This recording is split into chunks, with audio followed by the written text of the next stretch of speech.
భార్య చెప్పుతో కొట్టినందుకు తీవ్ర మనోవేదనకు గురైన భర్త ఆత్మహత్యం చేసుకున్నాడు. ఈ ఘటన నంద్యాల జిల్లాలో చోటు చేసుకుంది.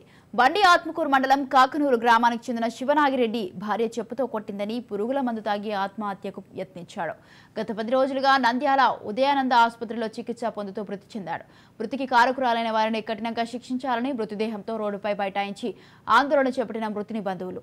ఇక దీంతో పాటు కర్నూలు కడప రహదారిలో వాహనాలు భారీగా నిలిచిపోయాయి.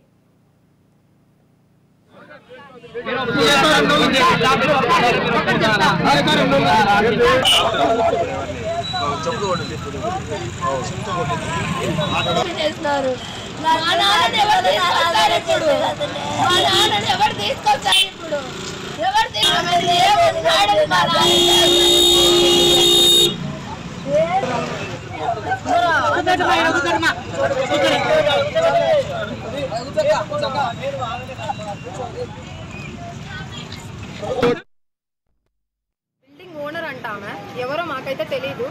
హారన్ కొట్టిందంట. 2 నిమిషాలు ఆగమ్మా ప్యాసింజర్ దిగుతున్నారని అంటే దిగేసి వచ్చి చెప్పుతో కొట్టిందంట. చేంజ్ ఇస్తున్నాడంట. కస్టమర్కి అయితే చేంజ్ ఇవ్వాలి కదా, ఇస్తున్న టైంలో దిగేసి వచ్చి చెప్పుతో కొట్టిందంట.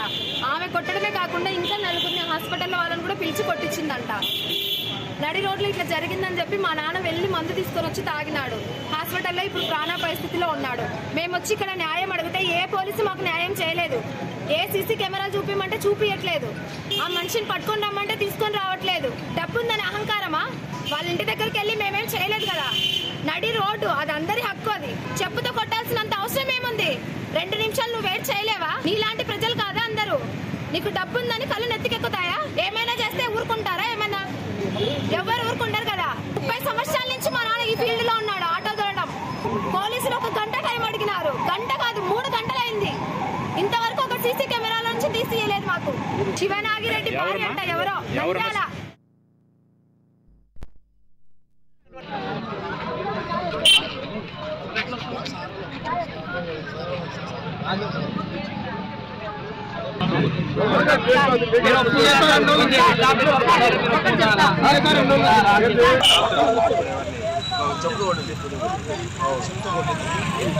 చేస్తున్నారు.